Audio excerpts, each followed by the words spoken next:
Em fevereiro de 2013, a polícia de Los Angeles se viu em uma caçada que durou mais de uma semana. E eles estavam lidando com um caso bastante incomum, onde os alvos eram os próprios agentes. 4 pessoas foram alvejadas de maneira letal em uma guerra contra um homem só. Christopher Dorner usou diferentes armas para executar seu plano de vingança, apoiado em uma lista de nomes. Com um manifesto bastante estranho deixado para trás, ele foi para a rua e declarou guerra contra a polícia de Los Angeles. Christopher Jordan Dorner nasceu no dia 4 de junho de 1979 em Nova York, nos Estados Unidos. Ele cresceu no sul da Califórnia, onde frequentou a Cypress High School. Christopher foi o único garoto negro do colégio da primeira à 7ª série. Ele foi vítima de racismo e respondia às ofensas com socos e chutes. Essas brigas lhe trouxeram alguns problemas no colégio, mas ele foi capaz de se graduar em 97. Ainda durante a adolescência, Christopher decidiu que seria policial. Ele dizia ter vocação para a profissão e sonhava em vestir o uniforme. O jovem rapidamente começou a procurar uma forma de se juntar à corporação e encontrou um programa de ensino oferecido por uma delegacia em La Palma. O objetivo era ajudar jovens como ele a encontrar um caminho até as forças de segurança. Christopher deu entrada na Universidade de Utah para estudar ciência política e psicologia. Seu porte físico lhe concedeu passagem para o time de futebol americano e sua força garantiu a vaga. Ele fez parte da equipe de 1990 a 2000. Em 2001, ele se graduou. Em 2002, o homem se alistou na Marinha dos Estados Unidos e foi alocado na reserva. Christopher chegou à patente de tenente e recebeu medalhas por suas habilidades com armas de fogo. Com uma pontaria invejável, ele conquistou a medalha para rifle e pistola, uma habilidade que se provou letal a favor e contra o Estado. Já sustentando medalhas em seu peito, Christopher estava pronto para realizar seu sonho: ser um policial. Ele então se colocou à disposição da polícia de Los Angeles e entrou na academia em 2005. Os vizinhos desse homem o descreveram como alguém quieto, educado e simpático.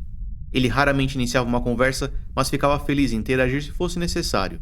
Ele não exibiu comportamentos estranhos nessa época, não parecia particularmente atraído pela morte ou assuntos mórbidos e não tinha histórico criminal. Christopher se casou, mas não teve filhos. O divórcio aconteceu em 2007 por motivos desconhecidos. Ele tinha facilidade em fazer amigos e estava sempre com um sorriso no rosto. Algumas de suas ex-namoradas, entretanto, alegaram que o temperamento de Christopher era instável. Sua paciência era curta e ele poderia ir de sorridente a aterrorizante em minutos. Em julho de 2007, Christopher ainda estava passando pelo treinamento na academia de polícia.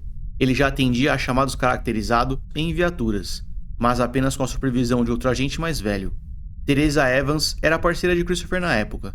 Eles estavam patrulhando quando receberam um chamado para Doubletree Hotel, em São Pedro. Era uma ocorrência simples de desentendimento entre hóspedes. Christopher Gettler era o homem que estava dando alteração no local. Ele sofria com esquizofrenia e demência severa. Christopher e Teresa foram capazes de controlar o homem e ele foi preso. Segundo Teresa, parceira de Christopher na época, ele não tinha habilidades acima da média. Era um agente comum, até com algumas dificuldades a mais. E aqui uma alegação estranha foi feita. Teresa disse que Christopher era desajeitado ao manusear armas de fogo. Além disso, ele se envolveu em um acidente durante o treinamento na academia e acabou alvejando a própria mão em disparo acidental. É estranho ouvir isso de alguém que recebeu 2 medalhas justamente por suas habilidades de pontaria e manuseio de arma de fogo na marinha. É possível que Christopher estivesse tomado pelo nervosismo de estar realizando o sonho, comprometendo suas habilidades. Ou isso talvez já fosse um sinal de que algo estivesse diferente em sua cabeça. De qualquer forma, não foi isso que desencadeou a fúria e vingança de Christopher. O episódio foi outro. Certo dia ele confessou para Teresa de que estava pensando em processar a polícia de Los Angeles por atos de discriminação que teria sofrido na academia. Ele não explicou quais atos e o processo não foi aberto. Teresa continuou monitorando o trabalho do parceiro, visto que era sua função. Ela então se aproximou de Christopher e apresentou alguns pontos que ele deveria melhorar para continuar na corporação. Irritado com a cobrança da parceira, Christopher voltou ao superior e disse que no momento da prisão de Gettler, Teresa teria agredido homens com chutes na cabeça, mesmo após a rendição. Uma investigação interna então foi aberta para verificar se houve ou não desvio de conduta. O problema é que Christopher levou isso aos superiores apenas 2 semanas após o incidente, logo após receber a cobrança de Teresa. Aquilo soava como vingança, mas seria impossível provar. Esse é um ponto que veremos com frequência no caso de Christopher. Ele mantinha uma lista mental de pessoas que de alguma forma tinham feito algo que o desagradasse, mesmo quando o objetivo era ajudá-lo, como no caso de Teresa. As cobranças eram justamente para que ele fosse capaz de continuar seu sonho como policial. Entretanto, Christopher via a si mesmo como vítima. A investigação voltou ao hotel e conversou com 3 funcionários que acompanharam a maior parte da ação policial. Todos os três negaram terem visto Teresa desferindo chutes contra o homem. Gettler deu entrada na delegacia com ferimentos no rosto e recebeu tratamento. Entretanto, não mencionou ter sido agredido pela mulher. Mais tarde ele confessou que de fato foi. Mais ou menos. Gettler disse para o próprio pai que recebeu os chutes no rosto. Depois ele voltou a confessar essa versão em uma conversa gravada com seu advogado. O problema é que no dia do julgamento, as respostas de Gettler foram descritas como genéricas e incoerentes. Como se tratava de um indivíduo afetado por doenças mentais, era difícil saber se as respostas estavam sofrendo influência ou não.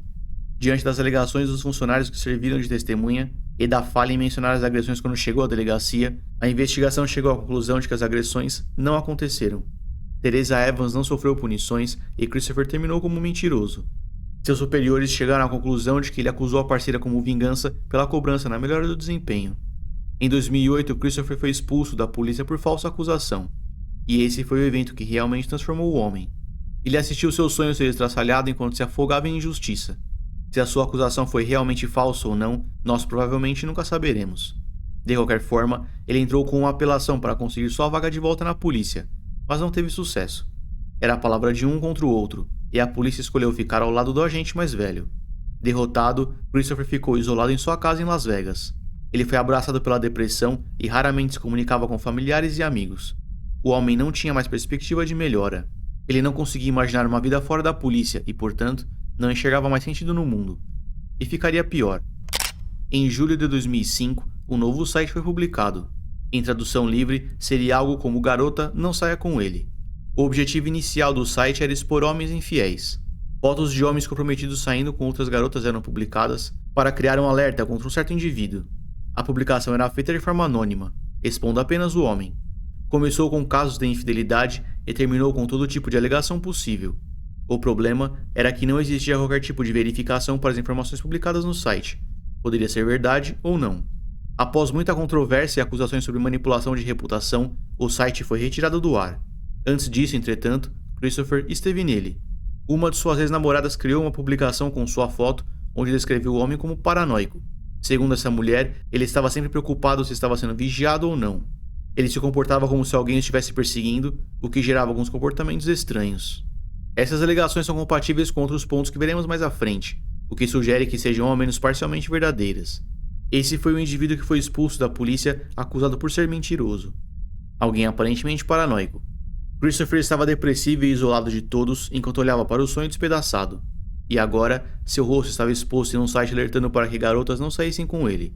Tudo isso em um indivíduo com pouca paciência, que mantinha uma lista de pessoas das quais queria se vingar e que já tinha 2 medalhas por suas habilidades com armas de fogo. No dia 1º de fevereiro de 2013, um programa de TV recebeu um pacote vindo de Christopher. Era um DVD contendo todo o caso de sua expulsão, da entrevista de Gettler admitindo os chutes, à sua conversa com o superior. Ele continuou afirmando que não era um mentiroso e que a polícia de Los Angeles era racista e estava protegendo uma agressora. Expor o caso na TV, entretanto, não tinha como objetivo devolver Christopher à polícia. Ele já não tinha mais interesse. Ao contrário de outros manifestos, aquele não era o fim. Era o começo.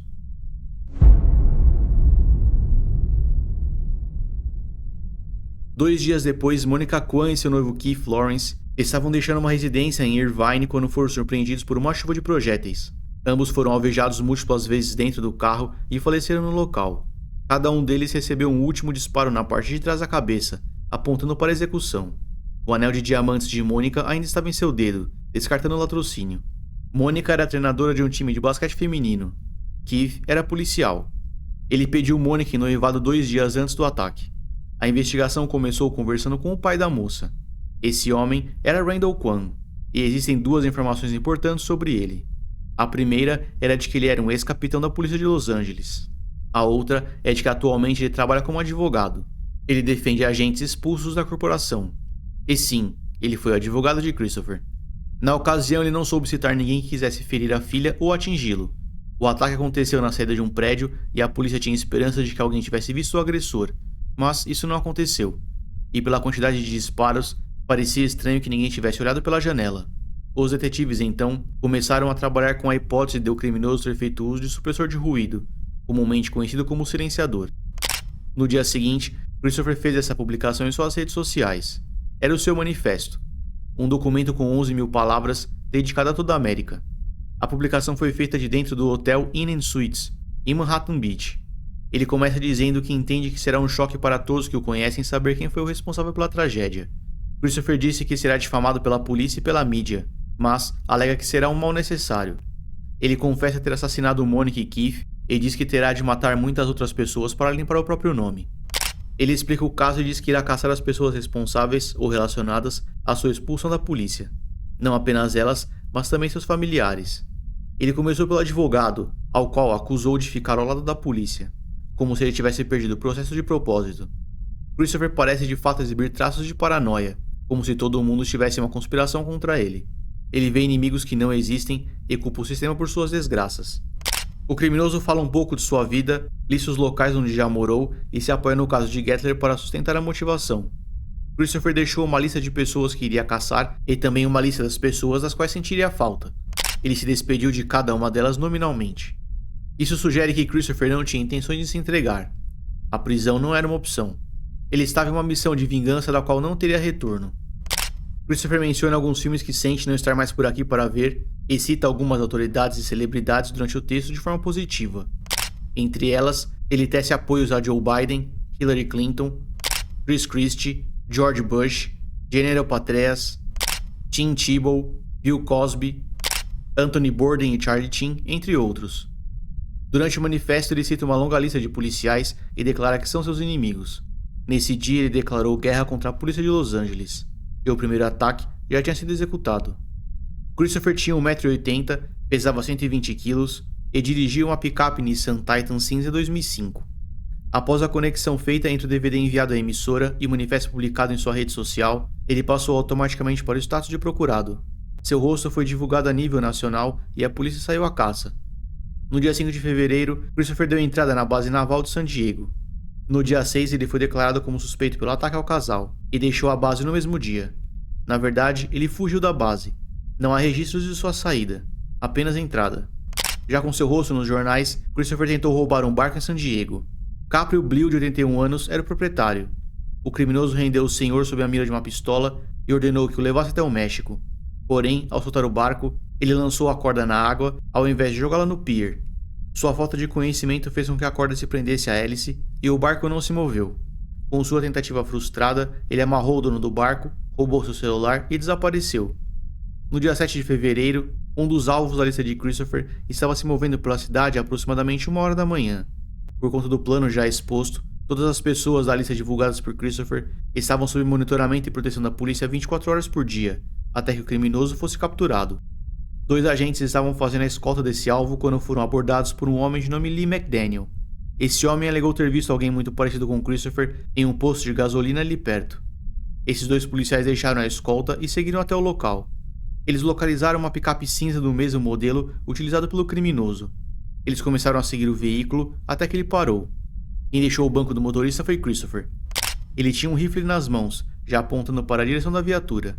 Os agentes demoraram para responder e Christopher abriu fogo na direção deles. Um dos agentes foi atingido de raspão na testa e ambos buscaram abrigo no chão do veículo.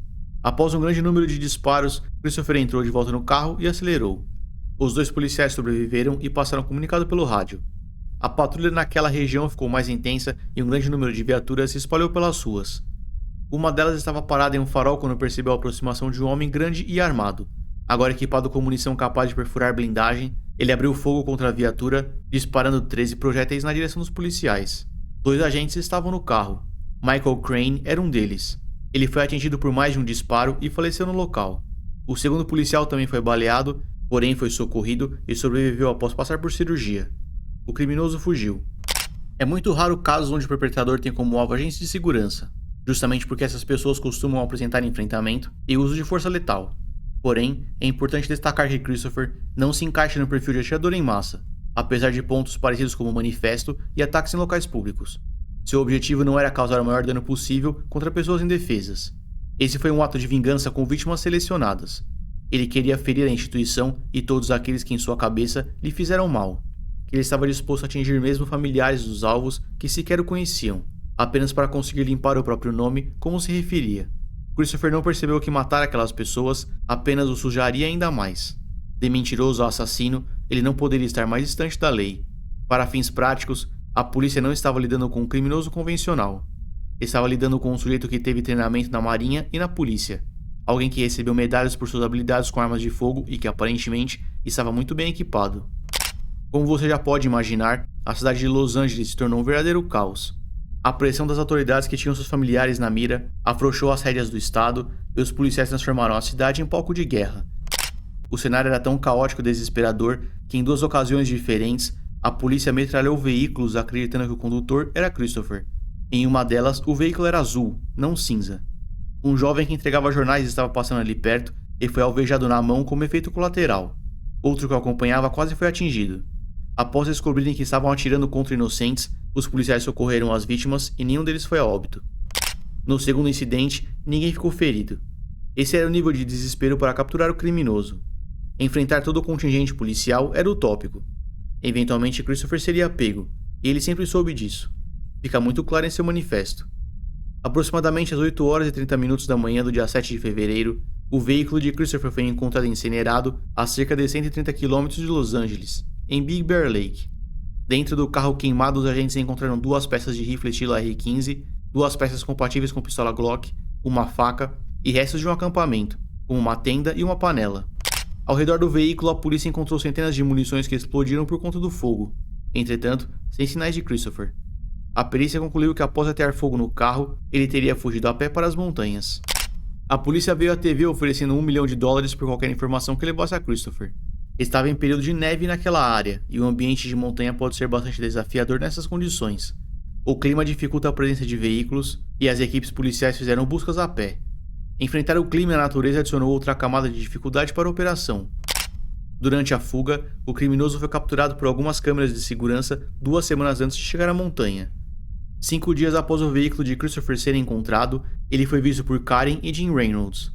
Eles eram proprietários de algumas casas na montanha e encontraram o criminoso em uma delas. Assim que Karen e Jim passaram pela porta, foram rendidos pelo homem. Eles ficaram amarrados até que o criminoso fugiu. Pouco depois eles se soltaram e ligaram para a polícia. Nenhum deles ficou ferido. Christopher roubou o veículo do casal, o que facilitou a identificação.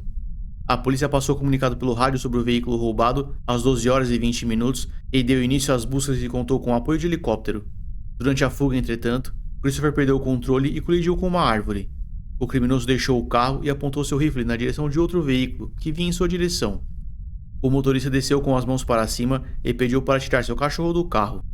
Christopher concordou e disse que não tinha intenção de machucá-lo. Ele então entrou no carro e fugiu.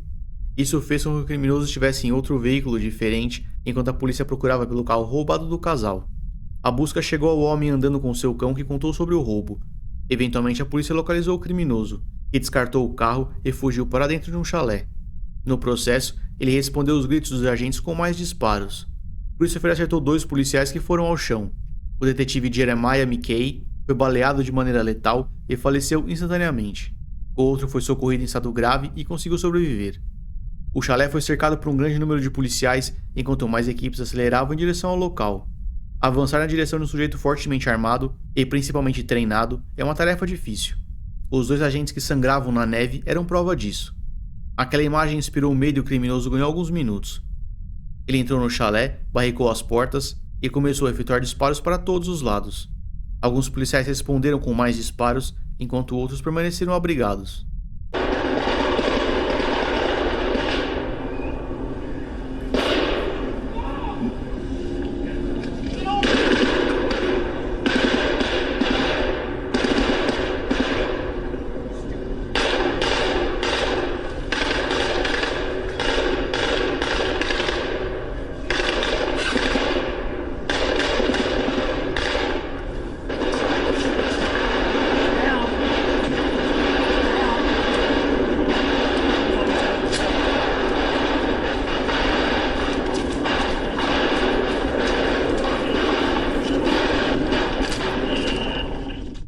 Com o criminoso cercado, a polícia tinha a oportunidade de capturá-lo com vida.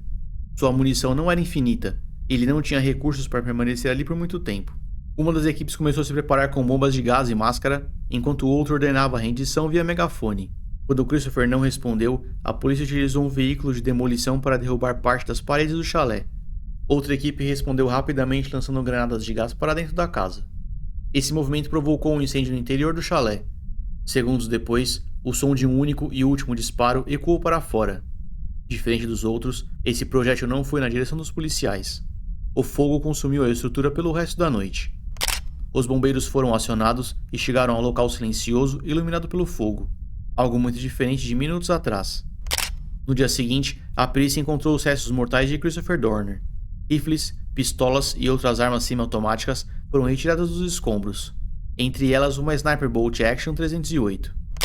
O corpo de Christopher foi examinado pelo legista, que registrou a causa da morte como disparo de arma de fogo na cabeça. Apesar dos vários disparos realizados na direção do criminoso, ele não foi atingido. O único disparo que o acertou foi efetuado por ele mesmo. Quando o criminoso tem como alvo agentes do Estado, autoridades ou o próprio sistema, acontece um fenômeno interessante. Algumas pessoas parecem apoiar esses criminosos pelo simples fato de estarem contra o Estado, independente de suas motivações ou métodos. É como se canalizassem suas frustrações enquanto permanecem cegos ao fato de que pessoas inocentes também foram atingidas. Com Christopher, não foi diferente. Seu rosto foi gravado em forma de tatuagem por admiradores que acreditam que Christopher não mentiu quando acusou a policial, no caso dos chutes. Esse grupo de apoiadores vê Christopher como um mártir e lutou contra o Estado, mesmo que tenha sequestrado e roubado pessoas no processo, além de executar familiares de seus alvos que sequer o conheciam. Esse grupo passou a acusar o Estado, em especial a polícia, dizendo que eles queimaram o homem vivo, como se os agentes tivessem se vingado, visto que as vítimas eram policiais. Pessoas gravaram vídeos de apoio e diziam acreditar no manifesto deixado por Christopher. Para esse grupo de pessoas que acredita na inocência do homem e de alguma forma justifica suas ações, ele não é um vilão, mas um anti-herói, alguém que usou métodos errados para fazer algo bom. Christopher foi colocado como espécie de vingador que estaria expondo a corrupção e discriminação da polícia de Los Angeles. Injustiçado ou não, ele é um assassino que tirou a vida de 4 pessoas, incluindo civis completamente inocentes que nunca entenderam o motivo do ataque. Keith Lawrence era policial, mas nunca interagiu com Christopher. Ele nada teve a ver com o processo de expulsão. Monica Kwan nunca foi policial. Ela se tornou um alvo apenas porque o seu pai era. Ela e Keith estavam noivos há 2 dias. Eles se amavam e estavam apenas começando uma vida juntos. Vida essa que nunca existirá. Christopher foi um assassino frio e cruel que não pensou 2 vezes antes de pressionar aquele gatilho com a desculpa de estar limpando o próprio nome, enquanto sujava as mãos de sangue. Ele arrastou o caos pela cidade, colocou incontáveis inocentes em perigo e traumatizou outros que ficaram amarrados diante de um homem armado de 1,80 m que pesava 120 kg. A polícia fracassou em disparar contra os veículos errados por 2 vezes, e esse foi o máximo de exposição que o criminoso conseguiu. Nos relatórios, oficialmente, ele ainda consta como um mentiroso, mas agora foi adicionado ladrão, sequestrador e assassino.